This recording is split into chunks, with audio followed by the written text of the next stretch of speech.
everybody, welcome back to my channel. If you're new here, hello, my name is Kat, and for today we're going to be looking at NOMAD Cosmetics' new eyeshadow palette. I am so excited for this. Oh, as soon as I saw it, I was like, I have to have it. But it is their Iceland Land of Fire and Ice eyeshadow palette. This guy is so pretty. Let me just already show you guys these shades. Oh my goodness, so pretty.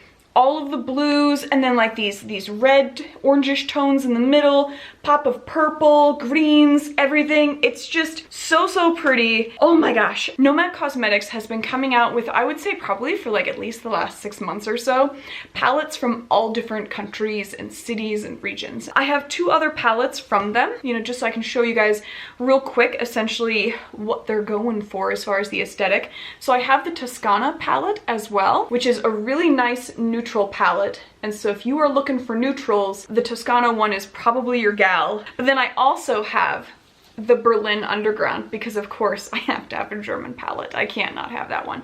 And it's just so apropos that it's the grungy green palette. So obviously had to have this one. And then we have the Iceland palette. Part of why I was so excited for this, not only because of my love of blues, but also because I had the chance while I was stationed in Germany to actually go to Iceland. And so I thought it would be kind of fun just to share some of the pictures from my trip with you guys and some of like the tips that I picked up while I was there. Of all of the places that I would ever want to visit, Iceland is easily top. Always on the list. And I only got to see like a fourth of the entire island. So lots to do. Without further ado, we're gonna go ahead and jump into the palette. And one of the things that I thought was super duper cute on here that I'm gonna kind of zoom you guys in on here for. Can you see the little gnome? The little gnome. So I collect these gnomes, and as soon as I saw that little guy peeking out around the Elves shade, I was just like, oh, sold. I love it. Oh my goodness. So we're gonna swatch all of these shades, and for any of the ones that are actual Icelandic words, I'm gonna do my best to not butcher it. All right, so the first shade is this guy right here. Just a really nice kind of, I would say sea green, that kind of turquoisey green shade. Then we have River Glacier, which is going to be a silver shade. Yes, 'tis silver. And that's more of definitely, I would say like a white silver. It's not a metallic-y metal silver. It's very light. Like that is a white silver. Then we have Hekla, which is an orange shade.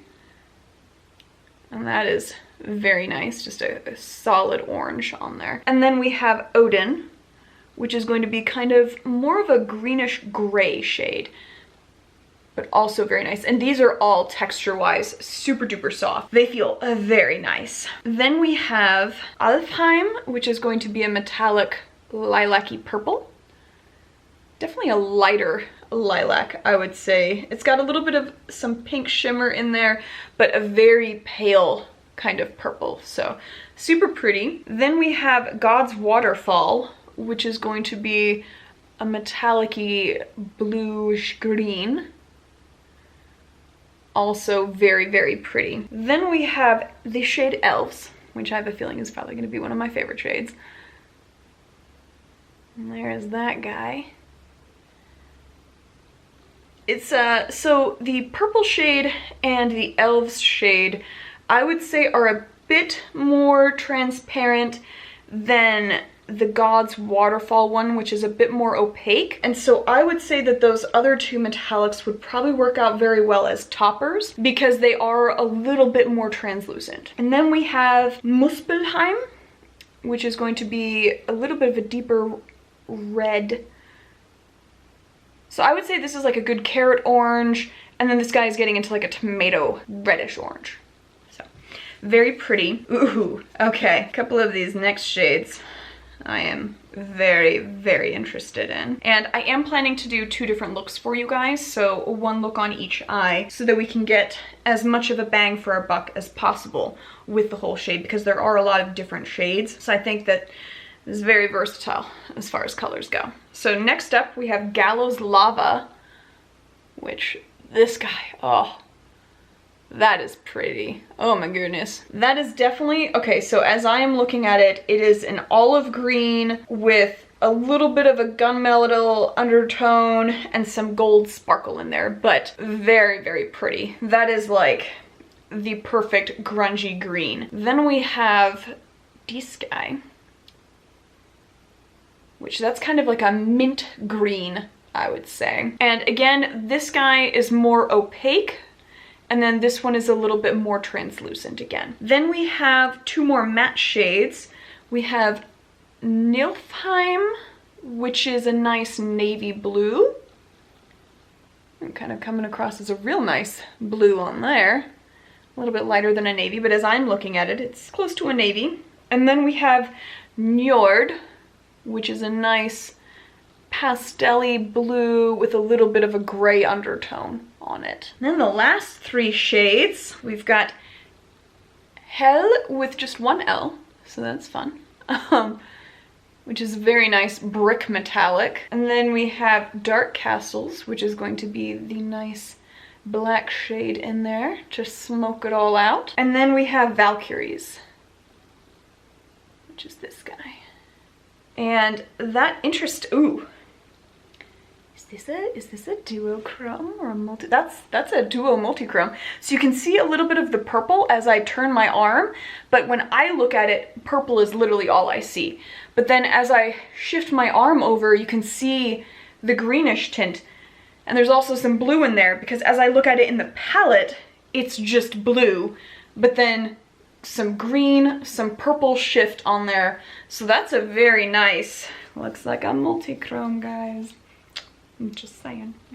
So I think we are going to do, obviously, a blue eye. And then I think we're going to do a grungy green eye, with maybe throwing in some of the orange on there somewhere. I don't know. I love the combination of blue and orange. And so I might do a look that combines those. We'll have to see. Let's just go ahead and jump right in. And as I am doing this, I will scoochie just a smidge so we can toss up pictures and I can kind of talk you guys through what my trip was all about and some of the tips and tricks for if you are going to be traveling to Iceland in the next century, because we really, let's keep our fingers crossed with this vaccine. So this eye is going to be the blue eye and this eye will be the green one. So I went to Iceland with my parents, I want to say about 2 years ago, and the primary reason why I was going was because there was a CrossFit competition going on. Back then I was very, very into CrossFit. And so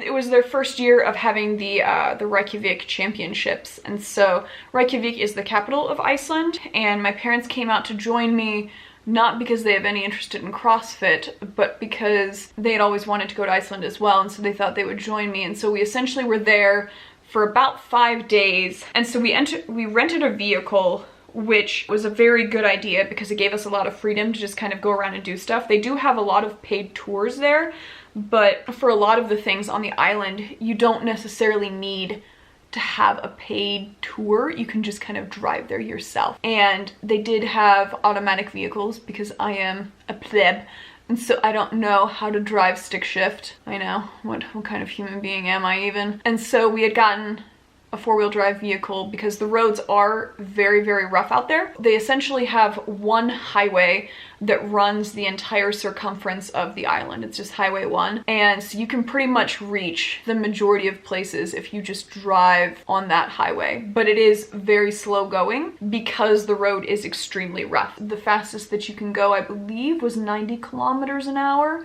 which is, I want to say, around like 50, 55 miles an hour. So not particularly speedy. On one of the days, we just kind of toured around the city and we're looking around at everything, and it was really, really pretty. They have essentially in the kind of center of town, they have a very nice cathedral that is extremely unique just because of like the architecture of it. It's not something that I would say that I've ever seen before, and I do enjoy going and visiting different types of religious buildings for the architecture alone, just because I think that they're very, very interesting and intricate. This cathedral was no different. It was extremely pretty and just a very different architecture than what I am used to seeing, and so I thought that was very, very pretty. Just to catch you guys up real quick on what shades I've used thus far. To cover the entire eyelid, I used the shade Njord. Then for the outer corner, I used Nilfheim. Then for the inner half of the eye, I used God's Waterfall. Now for the under eye, I'm starting on the first half with Hekla, and then I'm on the back half using Muspelheim. We found several very, very nice restaurants that had really good food. There was this one restaurant that was essentially like a bakery combined with all organic foods. So they had like really, really nice soups and sandwiches and all kinds of other stuff. And then just these very fresh breads and pastries that were just super duper delicious. And then they also, obviously because it's an island, they had outstanding fish restaurants. And so if you are a lover of seafood, you are gonna love the food in Reykjavik and Iceland and just in general. Outside of the city, as you're driving around, one of the big things that Iceland is known for is their waterfalls. And so we, with our rental, kind of drove around Iceland just on the, so we primarily stayed on like the western and southern portions of the island. We didn't get over to the eastern side or really like the northern side at all, just because there wasn't enough time. But we definitely went on the southern side. We visited the Blue Lagoons. So they have tons of these geothermal pools because of the volcanic activity, which interestingly enough, that is how they pull energy for the entire island, is because of the volcanic activity. And so like as you're driving around, there are just these like tubes that you can see where I guess they're like pulling whatever resources. I am not a scientist, and so I wasn't entirely sure how they were doing it, but it was really, really cool to see. And they have like spa treatments that you can get there. And the Blue Lagoon, I would say, is probably one of the most well-known of the geothermal pools, but they have a bunch of other ones. I want to say like at least 2 or 3 other large ones around the island that you can go to. And so if you're going there during like peak tourist time, perhaps consider going to a different lagoon than the Blue Lagoon one. The next thing that we did on the southern side of the island was that we went to the black sand beaches. That is definitely on like the southern portion of the island. So like on the circle of the island, it's like down here, like right center south. And the very cool thing about it is that it's not sand. They're actually these little pebbles, and they come in like all different sizes. And so it's super interesting when you're there because you're just like expecting it to be sand, and then it's rocks. And then they have like right next to the beach all of these just insane looking rock formations that were super cool that we climbed on because like everyone is all about getting the pictures on them. And they had this one cave that was really cool that we went into. And so it's super duper pretty. All right, so I'm thinking this is pretty good for this eye. I'm gonna tight line with an orange and throw some mascara on, and I think then we will move on to the other eye, and I will talk about the other portions of the island that we went to go visit. We did also go and visit a ton of the waterfalls while we were driving around, and some of them were smaller than others, but it was really cool how they had kind of at each of them where you had the opportunity to stand below the waterfall and then also stand above it. So that was really, really cool to just kind of see all of the different types of waterfalls, and they are just everywhere on Iceland. Like, you drive into like any little cove and you're gonna find a waterfall. And from what I have heard, there are even more on the northern side. See here, so we're gonna be doing green. So the next thing was something that my parents ended up doing while I was at the CrossFit competition, and that is that they went to one of the national parks that the island has. The biggest one is, I would say, more towards the center of the island, but the one that they went to was on the northern, like the northwestern side. And so it's kind of cool to see how some of the terrain just differs as you go to different parts of the island, because they have like on the northern side these amazing ice glaciers, and then they have foresty areas in several parts of the island where it's just these huge expanses of trees. I was a little bit sad that I didn't get to see that part as well, but we did all get to do this really cool hike. So one of the events for the CrossFit competition was this run essentially up a mountain, because sure, why not?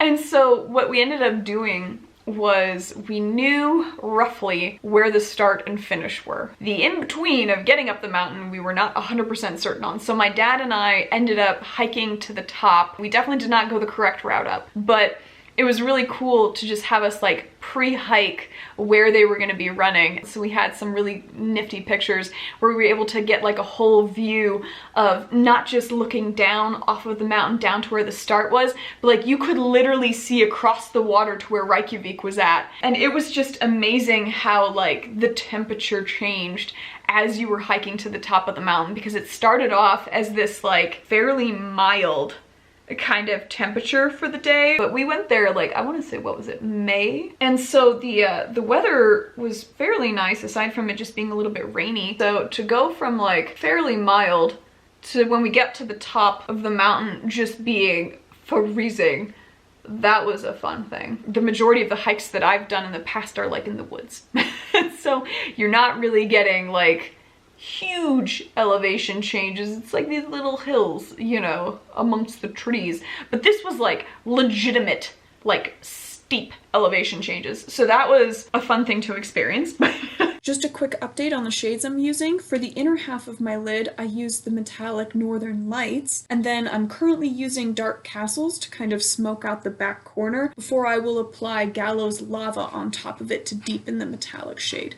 I mean, just real quick to talk about this makeup. That's, you know, what we're really here to talk about. It is very easy to work with, super blendable, very soft formula. I am very pleased with this. You're getting a nice amount of pigment with the metallic shades. I'm real glad I put that black down as a nice undercoat to that. So one of the other beaches that they have that I really want to get to at some point in the future, essentially the Diamond Beach. And part of why they call it that is because you have these ice formations that happen. They create what look like diamonds on the beach, but it's just ice, and that is on the eastern side of the island. So I did not get a chance to get to that on this past trip. So I would love to go to that part of the island, and I think I would probably want to do that in the winter time when it's colder.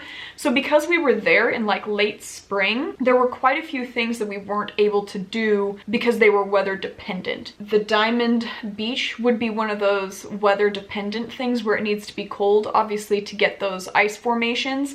And the other thing that is also weather dependent is seeing the Northern Lights. You have to go at like the coldest time of the year to see the Northern Lights. For the under eye, I first threw on the gray shade Odin to just give it a base matte shade before applying on the inner half the shade Alpheim, and then on the outer half the shade Valkyries. And you also want to go when it's like crystal clear out. If it's an overcast night, you're not going to really see anything either. I think for the inner corner of this eye, I'm going to use this fun kind of grayish green tone. So we're just gonna dab that right there. Oh yeah, well, that was the right choice. Woohoo!